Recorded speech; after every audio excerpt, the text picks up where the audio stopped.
Hitchcock meets Lord of the Flies in this exciting new comedy thriller by emerging writer Josie White. Three young regional actresses are struggling to survive in London. Their shared dream is dwindling away quicker than their bank balances, but who needs electricity or indeed Netflix? Every night through their grotty living room window, the anti-heroes have a front row seat to observe the life of Instagram celebrity Iris Montague Willis.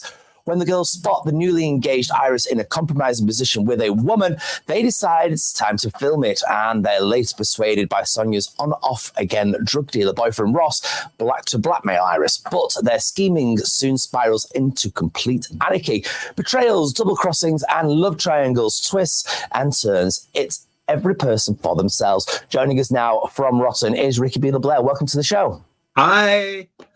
This sounds fantastic. And then we add on to the layer that you're involved in it. We know it's fantastic. What is it all about, Ricky?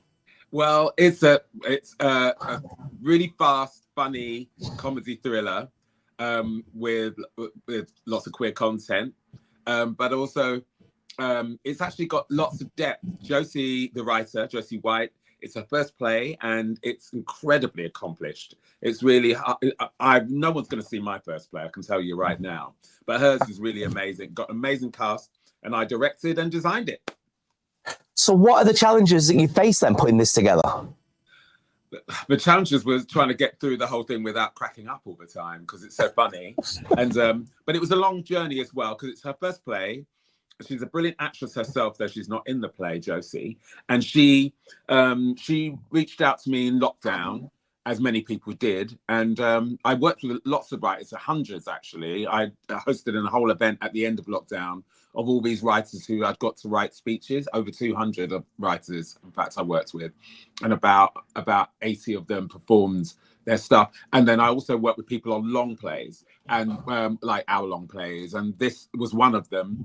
So she worked right the way through she started in 2021 in like March in 2020, and we finally got the play up and running last year. So it's been a lot of work, I've been doing a lot of hugging and breastfeeding and cheerleading to get this up there, and I'm so proud of her and so proud of it. So why is it making you so proud then? What's bringing the pride out for you in this? Just anybody who's expressing themselves and getting their show out there, and for people to see what they've got to say, moves me incredibly. I'm 63, and I decided to be a writer when I was 3. So I've been doing this for 60 years, and it's been so powerful for me and so exciting and thrilling, and it's taken me all over the world being a writer, and it's given me the power to have a voice and to give myself work as an actor or as a director. And so to see somebody else blossom like that is always powerful for me. So I mentor a lot of writers, and I had to say I'm a bit of a Mama Rose. I'm not Mama Rose, because Mama Rose is bitter when her children, from Gypsy, she's bitter when her child goes on without her. Whereas to me, it just makes my heart swell to see anybody, especially, people who are from minority backgrounds, working class backgrounds, but anybody, from the poshest to the poorest, from the gayest to the straightest, to see them really getting out there and say their voice and share their voice and entertain people and see their faces when someone laughs at a joke or gasps at something that they've written. It just makes me absolutely, as they say, as Jewish people would say, kvel. I get that feeling. But this is what you seem to do, though. I mean, I've tuned into your career for so many years now, and it seems to be inherent within you to pick topics and subjects that are both funny but have so much poignancy and heart. Is that a fair comment to say? Yes, it is. It is. I mean, I like edgy stuff as well. But I like that human side of things, and I love entertainment. I'm very arty. I love my arty indie films. So that's my thing. And but I like the ones that are entertaining, the ones that are really going to take you somewhere.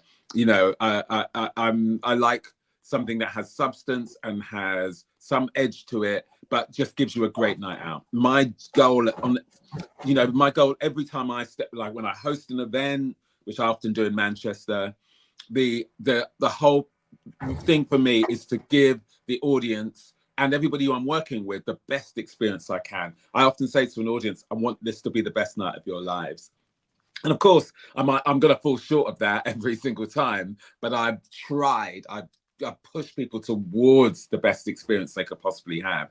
And I do that when I'm working with a writer, when I'm working with a cast, and when I'm working with other people on stage, and when I'm working with an audience. I want them to realize that life's worth living. And it's incredible how many people, particularly queer people, often don't think that life's worth living, which is so heartbreaking when we are so amazing, and this world is so amazing, and we have so much to offer and so much to say. So what about emerging story writers, story creators? What would you say to them if they're thinking, oh, it's never going to be seen, why would I even bother writing this? What would you say to them? Well, I'll see it. If you write it, I'll read it. And the other thing is that tell the story only you can tell. There's a story only you can tell. It may not be about you. It may be about something. So a writer I worked with wrote about Damilola Taylor, who was a little black boy who came over as an immigrant and was killed by other kids who were bullying him in South London a few years back. It was a big scandal. But one of the reasons they were bullying him was because he was probably a bit feminine, and he was, anyways, being booky and he was on the way to the library. Like kids who go to the library, they're considered to be, queer kids. And so my friend wrote something from that angle. And he is not an immigrant from Rwanda. He's not been murdered, but it's something he saw and related to so strongly. I'm that kid who goes to the library and I had to run the gauntlet and I could have been killed. So he told that story that only he could tell, or that only he was seeing, or only he was identifying. And so that's the thing I say to every writer: tell the story only you can tell. So Josie's play is not about her. She was an actress, though. She is an actress, a very good actress. And she has done that thing of going to London and being in a flat share and being broke and discovering her queerness and all of those things. And then being jealous of famous people and being angry with them for not being out. So that was an angle that she took for a play that's completely fictional. She's the sweetest person in the world. She's never going to blackmail anybody, let alone all the other things they get up to. But it's just looking at that kind of story from an angle that only she has. Gold. And that's what I would advise any writer. Find the thing that no one's saying about what you're seeing in the world, or what's happening to you, or happening to your parents or your family or your friends or your, whatever it is, your community you're fascinated about, but the other side of the world, but you feel passionate about.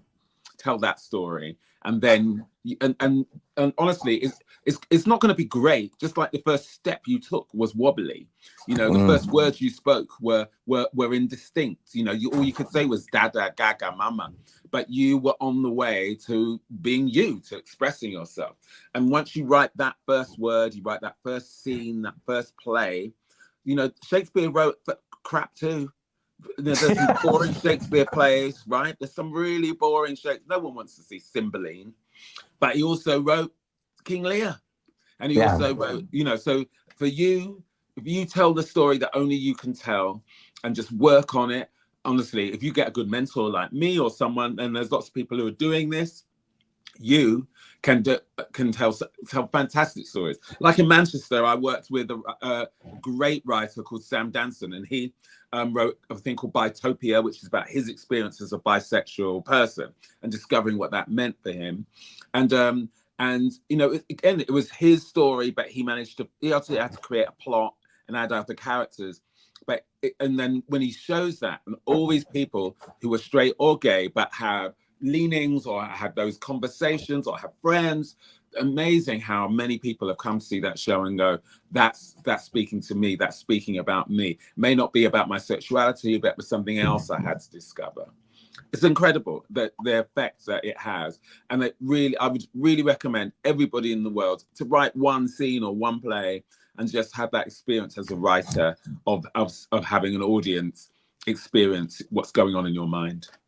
Well, we're looking forward to seeing Rotten. It's coming to the Waterside Arts on the 30th of this month. And I've already heard tickets are selling very, very fast. So only last few hours now. Big push to get these tickets sold.